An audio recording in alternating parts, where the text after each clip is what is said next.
டெல்லியில் நடந்த நீதித்துறையின் தேசிய மாநாட்டில் ஜனாதிபதி திரௌபதி முர்மு பங்கேற்று பேசினார். குற்றம் ஒன்றை செய்த பின்னரும் குற்றவாளிகள் எந்தவித அச்சமுமின்றி நாட்டில் சுற்றி திரிந்து வருகின்றனர் என்பது நமது சமூக வாழ்வில் சோகத்திற்குரிய விஷயம். பாதிக்கப்பட்ட நபர்கள் அச்சத்துடனேயே வாழ்கின்றனர். இதில் பாதிக்கப்பட்ட பெண்களின் நிலைமையோ படுமோசம் என கூறினார்.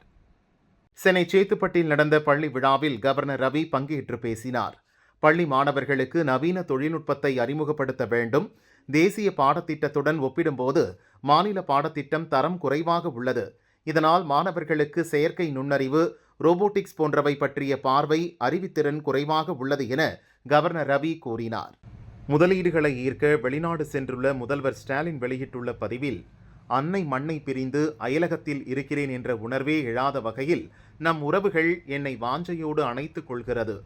தங்களது உழைப்பாலும் அறிவாலும் வாய்ப்புகளை அமைத்து கொண்டு அமெரிக்க நாட்டில் உயர்ந்து கொண்டிருக்கும் இவர்களுக்கு அன்பும் நன்றியும் என தெரிவித்துள்ளார். திருச்செந்தூர் சுப்பிரமணிய சுவாமி கோயிலில் ஆவணி தேரோட்டம் கோலாகலமாக நடந்தது.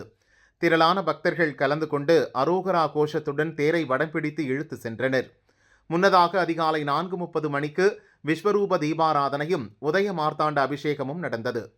சென்னையில் நடந்த ஃபார்முலா 4 கார் பந்தயம் முடிவடைந்தது. வெற்றி பெற்ற வீரர்கள் மற்றும் அணியின் உரிமையாளர்களுக்கு அமைச்சர் உதயநிதி பரிசுகள் வழங்கினார். அப்போது பேசிய உதயநிதி, சென்னையில் மக்கள் பயன்பாட்டில் உள்ள சாலையில் நடக்கும் முதல் கார் பந்தயம் இதுதான். சென்னை மக்கள் கொடுத்த ஒத்துழைப்பால் சாலையில் போட்டியை நடத்த முடிந்தது. இதன் வாயிலாக சென்னைக்கு விளையாட்டு நகரம் என்ற பெருமையும் கிடைத்துள்ளது என்றார். ஃபார்முலா 4 பந்தயம் நடந்த பகுதிகளில் போக்குவரத்து இடையூறு எதுவும் கிடையாது என அமைச்சர் சேகர் பாபு தெரிவித்துள்ளார். கார் பந்தயத்திற்காக போடப்பட்ட கட்டமைப்புகளை விரைவாக அகற்ற உத்தரவிட்டுள்ளதாக கூறினார். கோவை மாவட்டம் சிறுமுகை பேரூராட்சியில் 5 லட்சம் ரூபாய் மதிப்பில் கட்டப்பட்ட புதிய பஸ் ஸ்டாண்டை திமுக எம்பி ஆர் ஆசா திறந்து வைத்தார். தமிழகம் மட்டுமின்றி இந்தியாவில் உள்ள தாழ்த்தப்பட்ட சிறுபான்மை மக்களின் குரலாக பார்லிமென்ட்டில் எப்போதும் எனது குரல் ஒலிக்கும் என தெரிவித்தார். போக்சோ சட்டம் வந்த பிறகும் தமிழகத்தில் பாலியல் தொல்லை அதிகம் உள்ளதாக அதிமுக முன்னாள் அமைச்சர் விஜயபாஸ்கர் குற்றம் சாட்டியுள்ளார்.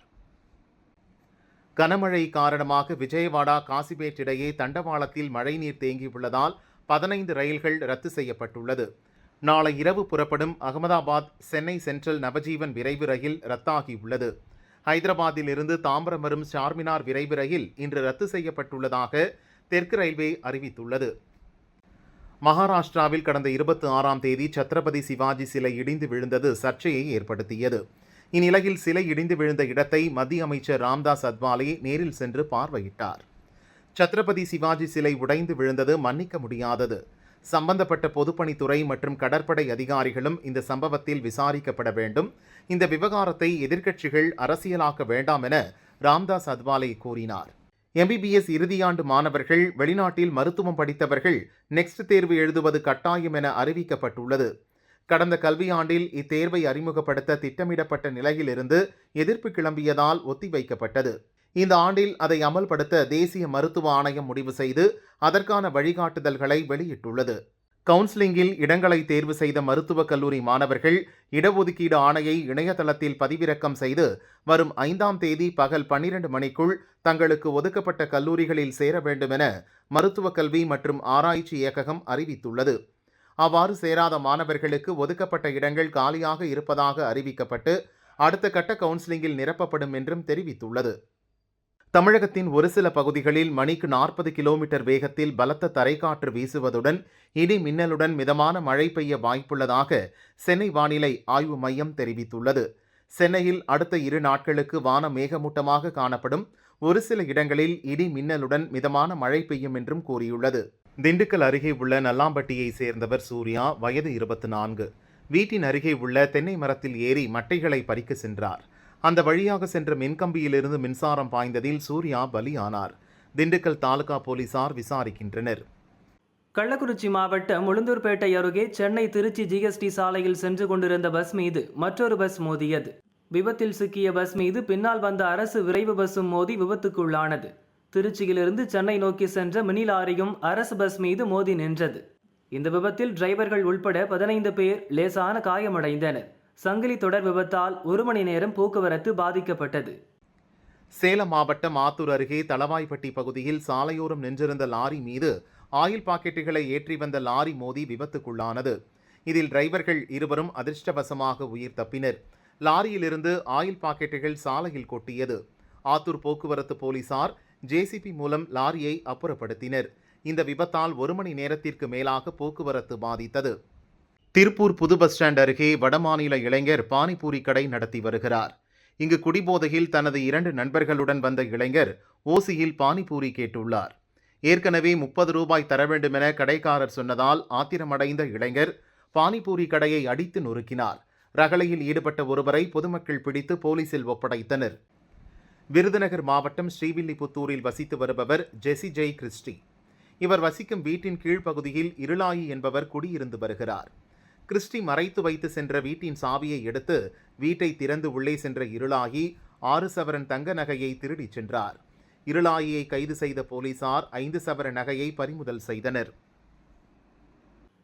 தஞ்சாவூர் மாவட்டம் ஐயம்பேட்டை அருகே உள்ள காமாட்சியம்மன் கோவிலில் ஊஞ்சல் திருவிழா நடந்தது. 200க்கும் மேற்பட்ட பெண்கள் குத்துவிளக்கேற்றி அம்மனை ஊஞ்சலில் தாலாட்டி வழிபாடு செய்தனர். ஊஞ்சல் திருவிழாவில் திரளான பக்தர்கள் பங்கேற்று சாமி தரிசனம் செய்தனர். கும்பகோணம் ஆதி கும்பேஸ்வரர் கோவிலில் ஆவணி 3வது ஞாயிற்றுக்கிழமையை முன்னிட்டு மந்திரா பீடேஸ்வரி மங்களாம்பிகைக்கு புஷ்பாபிஷேக விழா நடந்தது. நூற்றுக்கணக்கான பக்தர்கள் பங்கேற்று சாமி தரிசனம் செய்தனர். உக்ரைனுக்கு எதிராக போரிட ரஷ்யாவுக்கு வடகொரியா ஆயுதங்கள் வழங்கியுள்ளன. அதற்கு பரிசாக ரஷ்யாவிலிருந்து ஓர்லோவ் டிராக்டர் வகையை சேர்ந்த 24 குதிரைகள் வடகொரியாவுக்கு அனுப்பியுள்ளதாகவும் தென்கொரியா தெரிவித்துள்ளது. வடகொரியா அதிபர் கிம் ஜாங்குக்கு குதிரைகள் என்றால் கொள்ளை பிரியமாம். ஏற்கனவே 2 ஆண்டுகளுக்கு முன்பு புட்டின் 30 குதிரைகளை அனுப்பியுள்ளார் என்றும் கூறியுள்ளது. நிலவின் மேற்பரப்பில் துருப்பிடித்தது போன்ற காட்சியை பிரபல வானியல் புகைப்பட கலைஞர் போட்டோ எடுத்துள்ளார். இந்த போட்டோ சமூக வலைதளங்களில் வைரலாகி நெட்டிசன்களை வியப்பில் ஆழ்த்தியுள்ளது. நிலவில் இருக்கும் இரும்பு மற்றும் பெல்ஸ்பர் காரணமாக இது போன்ற நிறத்தில் காட்சியளித்திருக்கலாம் என விஞ்ஞானிகள் விளக்கமளித்துள்ளனர். நிலவின் செயல்பாடுகளை 4 நாட்களாக தொடர்ந்து கண்காணித்த பின்னரே இந்த போட்டோ எடுத்ததாக புகைப்பட கலைஞர் தெரிவித்துள்ளார். கங்கனா ரனாவத் நடித்துள்ள எமர்ஜென்சி படத்தில் சீக்கிய சமூகத்தை தவறாக சித்தரித்ததாக பெரும் சர்ச்சை எழுந்துள்ள நிலையில் படத்தின் வெளியீடு தள்ளி வைக்கப்பட்டுள்ளது. இந்திரா கொலை, பிந்திரன்வாலே, பஞ்சாப் கலவரம் போன்ற சம்பவங்கள் காட்டக்கூடாது என்ற அழுத்தம் வருகிறது. படத்தில் என்ன காட்சி இருக்கு என்ற கேள்வியும் எழுகிறது. நாட்டில் நடக்கும் இது போன்ற சம்பவங்கள் மிகவும் வருத்தமளிப்பதாக நடிகை கங்கனா தெரிவித்துள்ளார். சிவகங்கை மாவட்டம் திருப்பத்தூரில் கருணாநிதி நூற்றாண்டு நினைவு மகளிர் கபடி போட்டி நடந்தது. பல்வேறு மாநிலங்களைச் சேர்ந்த 21 அணிகள் பங்கேற்றன. அமைச்சர் பெரிய கருப்பன் போட்டியை துவங்கி வைத்தார். இந்த போட்டியில் ஹைதராபாத் ரயில்வே அணி முதல் பரிசான 2 லட்சம் ரூபாயை தட்டிச் சென்றது. 2ஆம் இடம் பிடித்த ஹரியானா அணிக்கு ரூபாய் 1.50 லட்சம், 3வது பரிசு பெற்ற ஹிமாச்சல பிரதேச அணிக்கு ரூபாய் 1 லட்சமும் வழங்கப்பட்டன.